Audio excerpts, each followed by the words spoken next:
What's going on, everyone? Welcome back to the FPL video.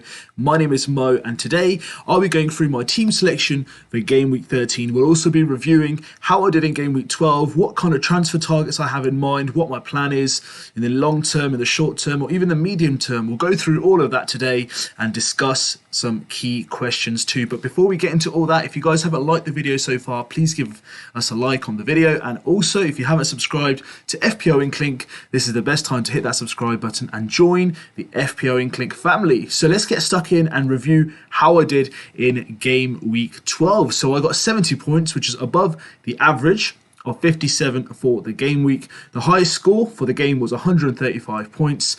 For that game week, I did take one hit, which was -4 points. So I brought in Rhys James into the team and Brownhill, who went on to the bench itself, but it kind of paid me dividends because if I'd still kept Ben White, he would have got me 0 points because of the 4-0 victory that Liverpool had over Arsenal. So I kind of made the points up for that hit that I did take.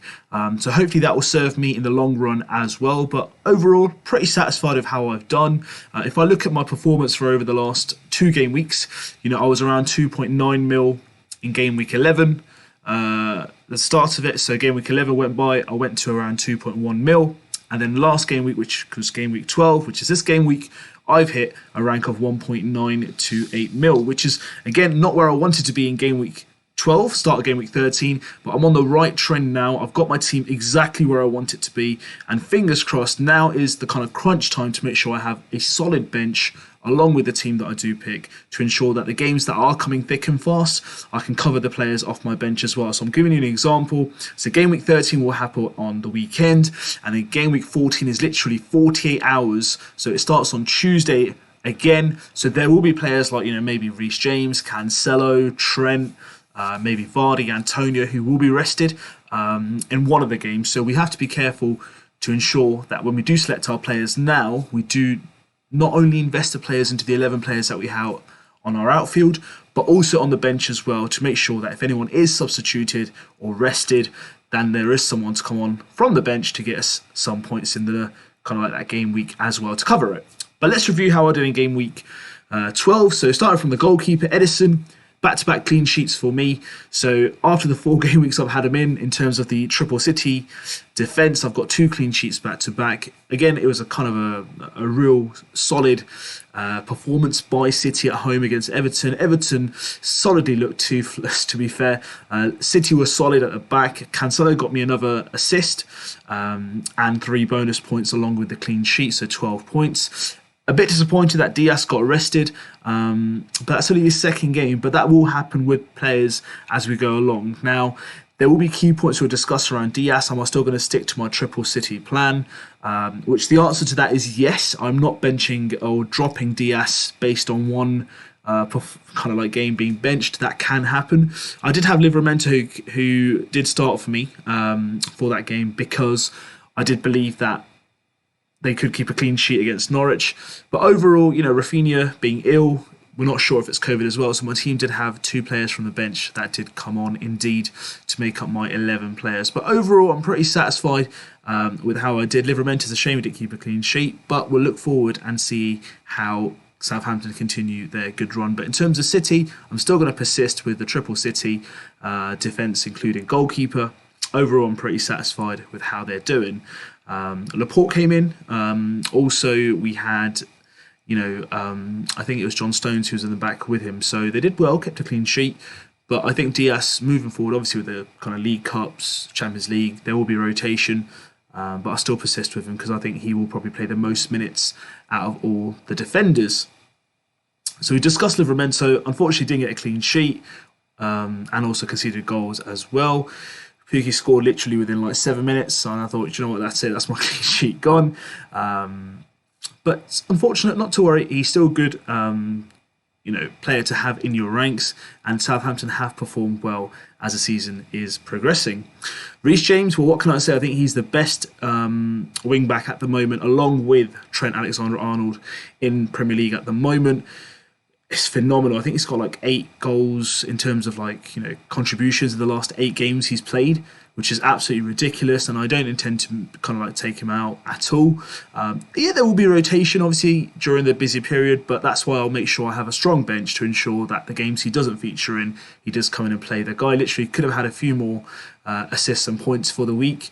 But generally, this guy has, not let Tuchel down whilst Lukaku's been injured. He's very unselfish and he always is forward thinking, and that's what makes this guy so incredible to own as an FPL manager. So really happy to own him, really happy to bring him in, and he will be staying for a long future. Touch wood, injury prone or sending off, can't control that, but until he's fit, he will remain in the squad.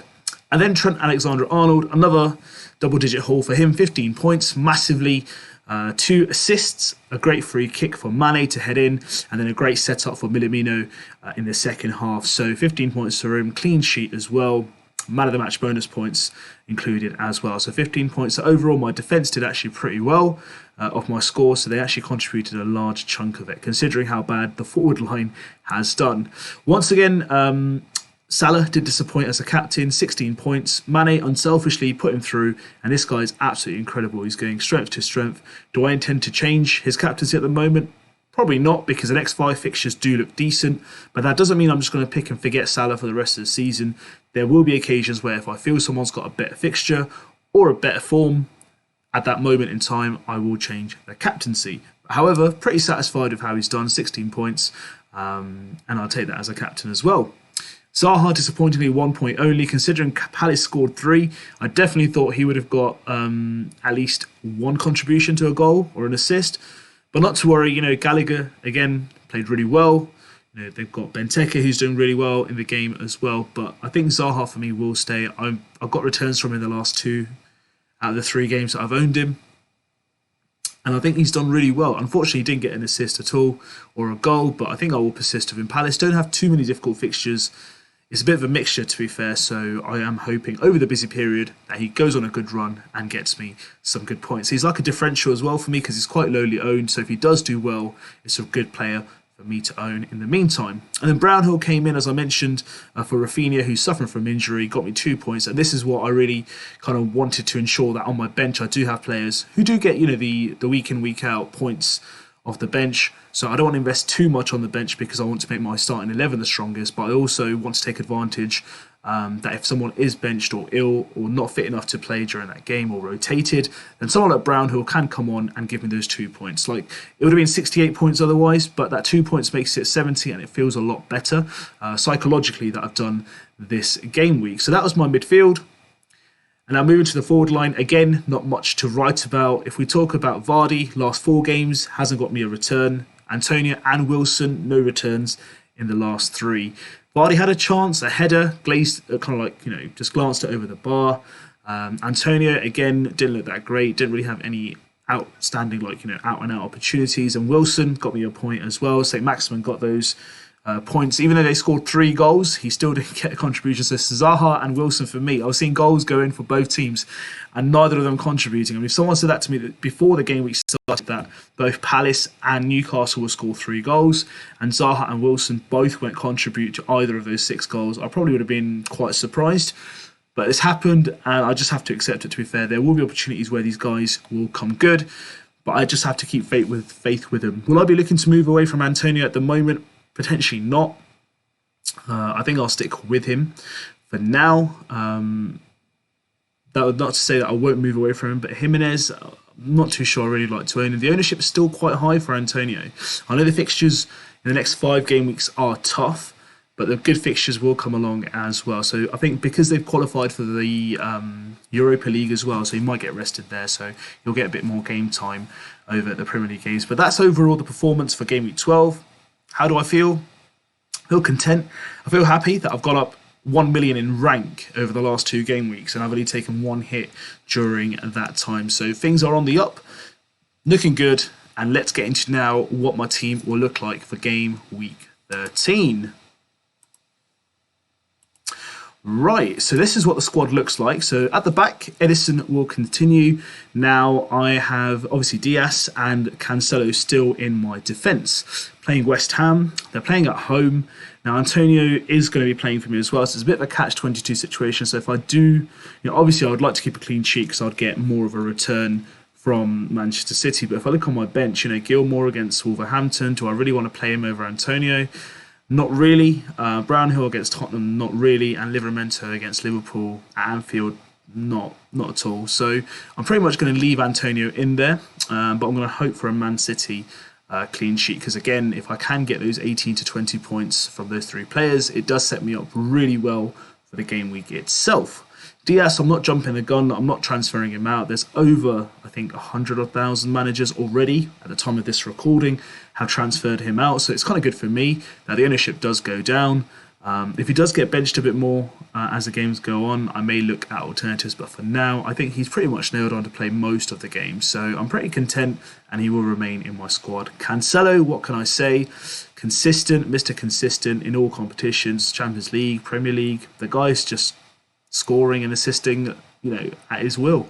What a ball that was to Raheem Sterling as well, and great finish by Sterling. So fingers crossed he can continue his good form. Trent will remain in defence as well. So playing Southampton at home. Southampton have done well this season, but over the last couple of weeks have looked a bit shaky. And with the form Trent's in, I don't see Liverpool conceding, to be honest. And I can potentially see a few more big points coming from him. Now, Rhys James is playing Manchester United at home. Now, is there a better time to play Manchester United, personally? Will there be a manager bounce off? As a United fan, I don't know what to say. I don't want to be, overhyped, or I don't want to be too ecstatic. But Rhys James has been in incredible form. And with the form that he's been in, considering the form that United have been in without Harry Maguire, Rhys James might have a really good chance to get another double-digit return. I think there's no better time for any team to play Manchester United than now. There's no manager who's kind of coming in for a full term. It's kind of like an interim at the moment. So Carrick, and they're looking for a replacement for the end of the season to then find a full-term replacement. So it's a bit dire straight in Manchester United. So Rhys James might be good to have, even though you might even double up on Chelsea in terms of, having the goalkeeper, Mendy, or having like Rudiger or Chilwell in your defences as well. But I'm going to stick with Rhys James for now. And that's what my back five, including the goalkeeper, will be setting up as. Now, Salah will continue as captain, Mr. Consistent, week in, week out goals, assists, points, double-digit returns. So why should I change from him? He's going to remain my captain. And I think, again, if he can carry on his form, it will set me up really well for the week to get a good overall score. Rafinha, he's still flagged. He's got an illness mark against him. Now, there's rumours it could be COVID. There's no confirmation yet as of from Leeds. I'm hoping he'll be fit because he's got Brighton away, which should be a good fixture for them to bounce back after the defeat to Spurs. He's kind of like their main talisman. The fixtures, next three fixtures for them, they do look good. Will I look to move away from him later when the fixtures get tough? Obviously, I'll look at his form, look at the fixtures, and then make a decision based on that. But for now, for the next couple of game weeks, he will remain in. As tempted as I have been to take him out, I still will back him to stay in my team for the next couple of game weeks. Then we've got Zaha, who will be playing Aston Villa with the new manager Steven Gerrard in the helm. So can Zaha produce? Of course he can. He can turn up in games. It's just literally when he does go big, he goes big. And we're just waiting for him to really drive that through, because Villa do have some injuries. They are not at full strength. But, Zaha didn't have a good game last week in terms of returns, but got 2 returns in the previous 2 games, so potentially could be in line to have a good game week. So I'm going to be fully backing him to do well at home against Aston Villa, because I think overall Patrick Vieira's done really well with Palace, and he has got a reaction out of the players, including Wilfried Zaha. Now, moving on to my forward line, not much to talk about in terms of the last couple of game weeks. Absolutely blanked.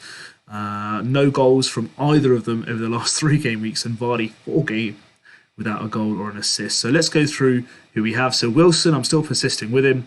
Again, he's got some really good fixtures after this. I think he's got Norwich and Brentford, so I'll keep him for those 2 games. And then if he doesn't hit any form, potentially I can look elsewhere for some future plans. But he's got Arsenal away at the Emirates. Not an easy game at all. Eddie Howe didn't really feature in the first game due to COVID. Will he be back? We'll just have to wait and see. Will there be a reaction? Will Wilson come and test the Arsenal defence? That's the main question. But overall, I am hoping he can start scoring and get me some returns for the faith I have showed in him in the last 3 game weeks. But Arsenal will be a big test. It will be a big test for Arsenal as well, how they'll bounce back after the 4-0 defeat to Liverpool. So it'll be a great game for us to watch.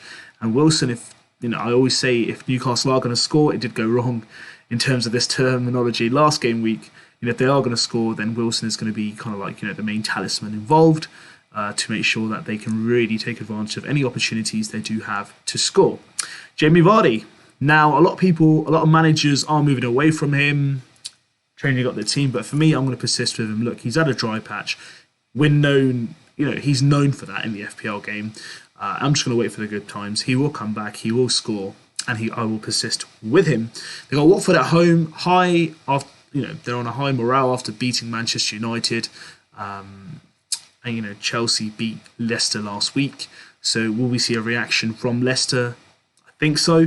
And Vardy is not, by law of averages and numbers, he is due a goal or an assist, so he will be back with some big numbers. So let's wait and see. So I'm sticking with Vardy. I'm not going to jump off the Vardy bandwagon and go to Kane, because Kane hasn't really performed either. Yes, he's got some good fixtures lined up, but Vardy's ain't too bad either. So I am going to stick with Jamie Vardy for now. And last but not least, Antonio, as we've discussed, even though I've got 3 City defenders / goalkeeper in my defence line, I'm going to play him. He hasn't scored for 3 game weeks, and if West Ham do manage to score, which I don't want them to personally, ideally I'd like it to be Antonio to get the points. So still going to persist with him. He's still owned highly as well, and I'm still going to back him despite the difficult fixtures. And that's what my team looks like, guys, for Game Week 13. So no transfers. I'm going to be carrying a transfer over to see what it looks like. I'm going to still persist with Rafinha in. I may move Gilmore to position 1 in substitute, but at the moment it looks pretty much like it's going to be 4-3-3 for this game week. So that's my team, guys. Let me know what your thoughts are. Have I talked about players that you're looking into at the moment? And let me know if there's any questions you do have. If you guys haven't liked the video, give us a like. And if you haven't joined the FPL INKLING League, the code is below the camera screen right there. So let's not waste any time. Start joining. And last but not least, if you haven't subscribed to FPL INKLING, please do hit that subscribe button, help the channel grow, and be part of the FPL INKLING family. I want you guys to have a great week. Stay tuned for some more content, which will be coming your way. And best of luck for Game Week 13. See you soon.